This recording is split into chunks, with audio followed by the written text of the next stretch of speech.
Para saudara dan saudari yang Tuhan cintai, selamat pagi dan selamat bertemu dalam renungan harian edisi hari Kamis tanggal 25 Juni 2020. Mengawali perenungan kita di hari yang baru ini, marilah kita berdoa. Dalam nama Bapa dan Putra dan Roh Kudus. Amin. Allah Bapa yang Maha Kuasa, kami mohon datanglah memberikan sabda penghiburan bila hidup kami terancam perang atau penderitaan. Semoga kami Kau beri pengharapan hidup pada Yesus Kristus Putramu. Semoga sabdamu yang akan kami dengar bersama untuk mengawali hari yang baru ini sungguh semakin menghantar kami untuk menentukan perjalanan hidup kami yang semakin terarah kepadamu. Terpujilah Engkau Bapa, Putra, dan Roh Kudus, kini dan sepanjang segala masa. Amin.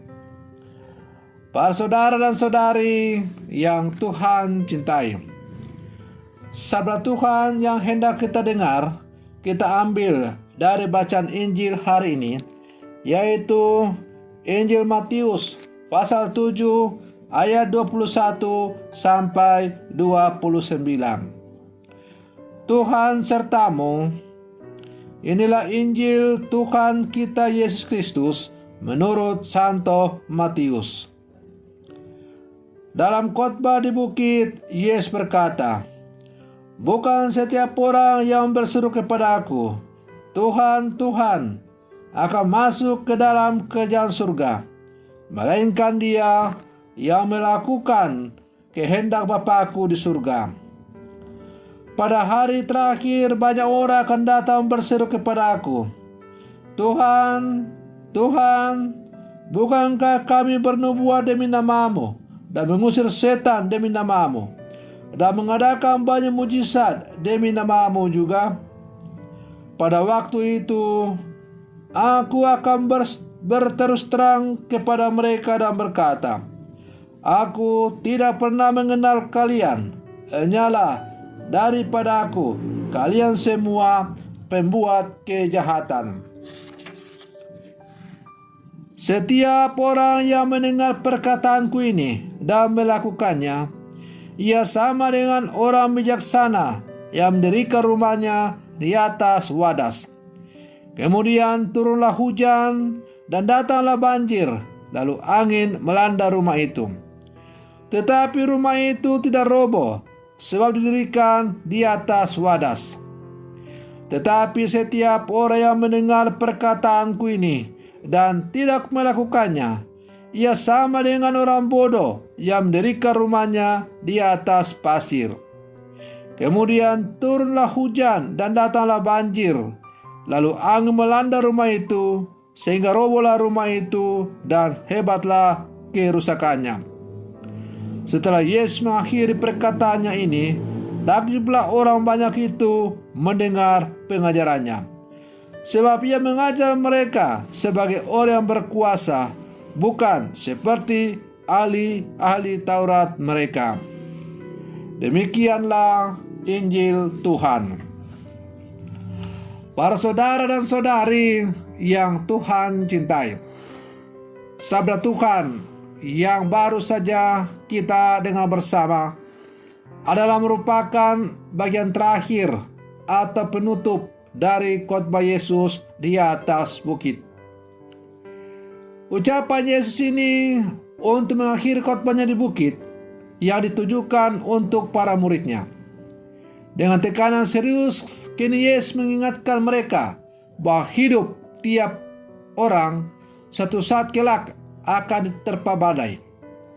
Badai itu akan sedemikian dahsyat dan pasti berakibat kekal.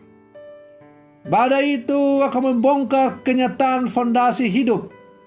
Macam apakah yang telah seseorang pakai untuk membangun fondasi kehidupannya sebagai orang beriman.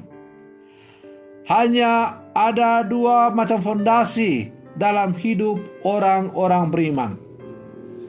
Fondasi batu karang yang teguh adalah sikap dan praktik hidup saat demi saat yang selalu mengandalkan dan melaksanakan apa yang difirmankan oleh Tuhan. Orang yang selalu mendengar dan melakukan sabda Tuhan disebut Tuhan bijaksana, sebab kehidupan taat firman Tuhan membuatnya tahan terhadap badai. Fondasi pasir adalah sikap dan praktik hidup orang yang mendengar firman dan ajaran Yesus tetapi tidak melakukannya. Orang seperti itu bodoh, sebab rumah kehidupannya pasti akan tersapu bersih oleh terpaan badai dan banjir yang dahsyat. Apakah badai dan banjir itu? Mengacu ke konteks Injil yang kita dengar, maka pastilah yang Tuhan maksudkan dengan badai itu adalah hari penghakiman terakhir. Dengan ucapannya yang penuh kuasa itu, Yesus mendesak para murid dan para pendengarnya untuk merespon dia dengan ketaatan dan kesetiaan agar luput dari penghukuman itu. Barang siapa yang mendengar dan melakukan sabda Tuhan, ia akan mendirikan rumahnya atas dasar batu karang yang kokoh. Para saudara dan saudari yang Tuhan cintai, panggilan menjadi murid Yesus merupakan suatu panggilan untuk bergerak, bertindak dan berkarya. Kita tidak boleh hanya meningkatkannya pemahaman dan merangsang keprihatinan tanpa adanya tindakan nyata. Sebagai murid Yesus, kita dipanggil tidak hanya sebagai pendengar sabda saja, tetapi sekaligus menjadi pelaku dari sabda itu. Kata-kata Yesus dalam Injil hari ini menegaskan pada kita bahwasanya identitas sebagai murid harus menyata dalam tindakan. Bukan mereka yang berseru Tuhan, Tuhan yang akan masuk ke dalam kerajaan surga, melainkan mereka yang melakukan kehendak Bapa-Ku yang di surga. Para saudara dan saudari yang Tuhan cintai, iman pada Tuhan tidak selalu berarti liturgis semata, tetapi sekaligus menjadi sebuah cara hidup keseharian. Seorang beriman pada akhirnya dinilai berdasarkan kesetiaannya untuk melaksanakan kehendak Allah dalam tindakan yang konkret. Hal itu menjadi suatu dasar kokoh bagi kehidupan seseorang beriman, seperti rumah yang didirikan atas batu. Iman yang hidup dan menghidupkan adalah iman yang tampak dalam perbuatan nyata sehari-hari, tidak saja sebatas ungkapan liturgis dalam setiap ibadat. Para saudara dan saudari yang Tuhan cintai, maka apa yang kita rayakan dalam liturgi hendaklah menjadi nyata dalam kehidupan kita sehari-hari. Tak usahlah membayangkan yang muluk-muluk. Ketika kita merayakan liturgi perayaan Ekaristi misalnya, kita mengungkapkan salam damai kepada sesama kita. Ungkapan salam damai yang kita ungkapkan dalam liturgi perayaan Ekaristi itu tidak boleh hanya tinggal sebatas dalam liturgi, tetapi ungkapan salam damai itu harus kita bawa dalam kehidupan yang konkret dan nyata dengan menebarkan damai kepada sesama yang ada di sekitar kita.